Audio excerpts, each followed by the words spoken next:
everybody, this is Miss Cano reporting for Primary 4 News, and with me today I've got a very special guest. This is Mr McNeil, who worked as a miner for 46 years. So I'm going to ask a few questions to Mr McNeil.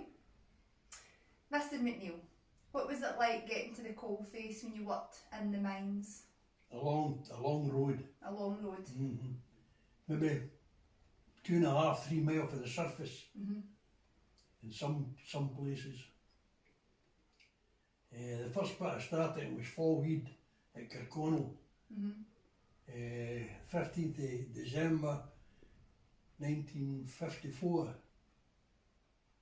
I went underground in March 1955.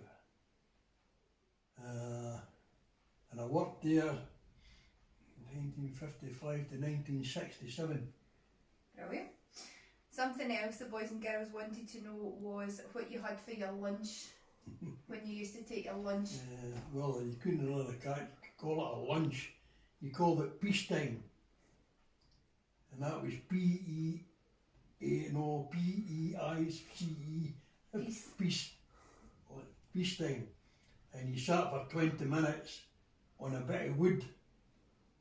Your back against the coal. Mm-hmm. With a bottle of water. And your piece, and that's what you ate. What would you have in your piece? Jam. Always jam I take. Just jam? And nothing else tasted. Couldn't take meat or cheese or that. I couldn't do anyway. And could you wash your hands before you had your lunch? No. There no means of washing your hands.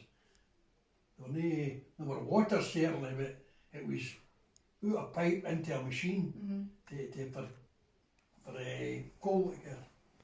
I can't even name it now. Dust suppression. But there were no water facilities for washing your hands. So you just had a piece and jam and that was that, and some water? And that Four slices and jam and a bottle of water. And that was, did you get one break a day or did you get more One than one? break a day, 20 minutes. Right.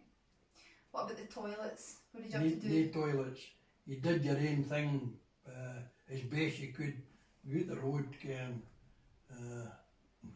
I can't explain it to you, but very difficult. There was toilets, right? Uh-huh. But they were so far away from the face. Uh-huh. Maybe half a mile for the face. Right. Some bit. So because you were so far down, you couldn't get back up to go to the toilet, and you wouldn't have a toilet roll or anything like that? No. A bit of newspaper. I know, aye. What was would you say was the best bit about working in the mines? Camaraderie. Can you tell the children what that means? Because I don't know if they would know. Your fellow man. Friends and... Camaraderie with your fellow man, aye.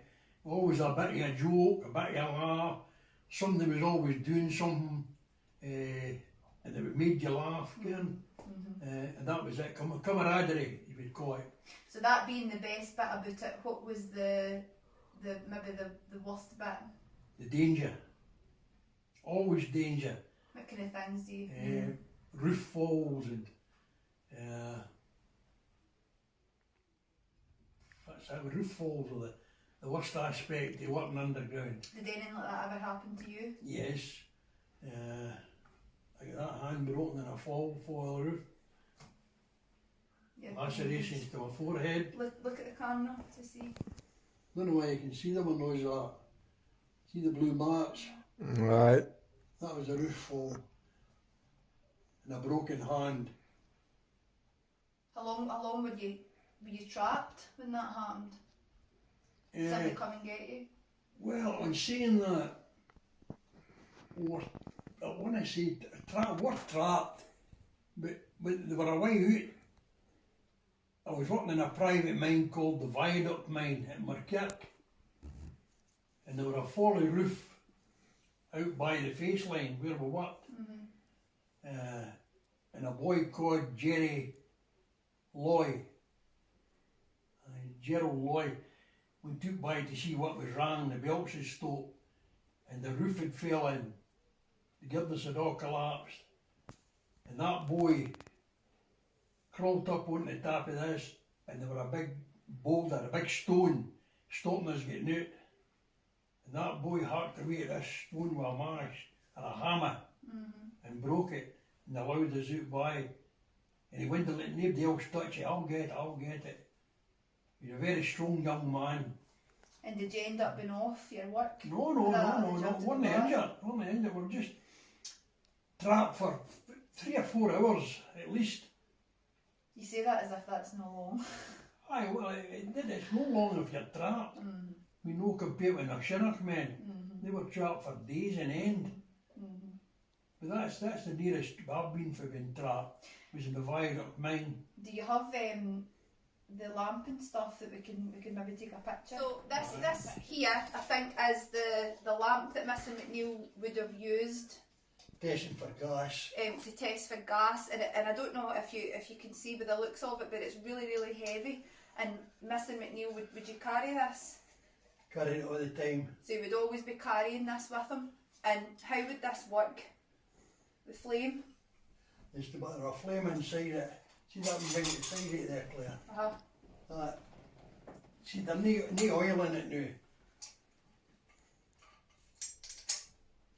And that lit it, right?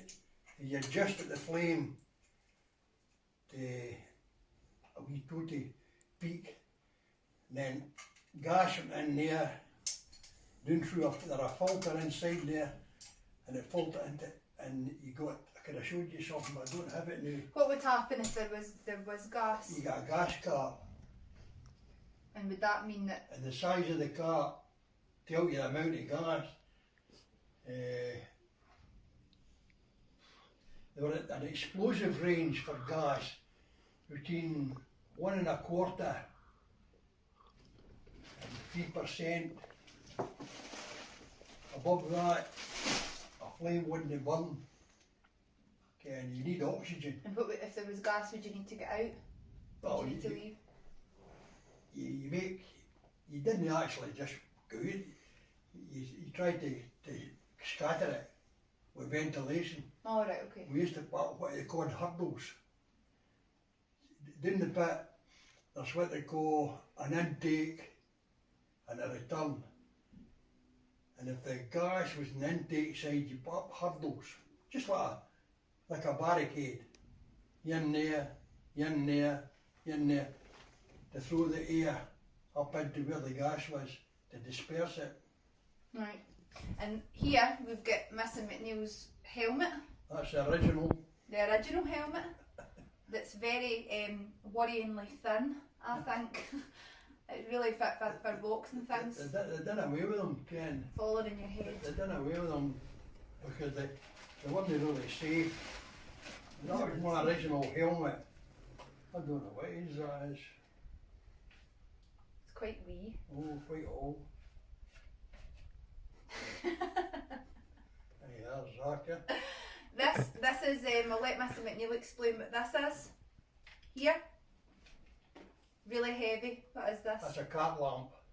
And that would be a light. That'd be the light and that's the battery. And this is the battery. And again, something that Mr. McNeil would need to carry with him the whole time. And it's really, really heavy. The battery would be filled with acid. There's a belt there. And I can't remember what they cried them there. But they made electricity all the time, but it to be charged up at the end of every shift. You see the thing at the bottom there? That went into a switch. To charge it. Put it in and you turned it. To charge it up. And the rescuer, is that your? That's self-rescue, right? What's this? That's what you depend it on to. So this is if any gas was getting into Mr. McNeil's lungs. I think he would use this to breathe into. How long did this give you?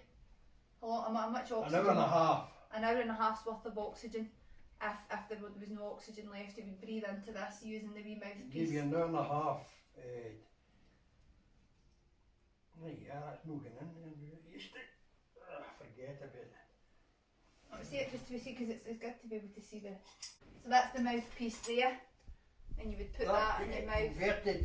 That converted carbon monoxide to carbon dioxide, and you exhale carbon dioxide when you breathe. And that gave you an hour and a half. It gave you an hour and a half walking, just walking steady. To get out, was it good? Get very warm, and you slide it down the side of your tongue all the time, but you couldn't take it off because your life depended on that. Wow. So there you go, Primary 4. That's the social distancing interview with Mr. McNeil finished, and I hope you enjoyed it. Thank you very much, Mr. McNeil. You're welcome.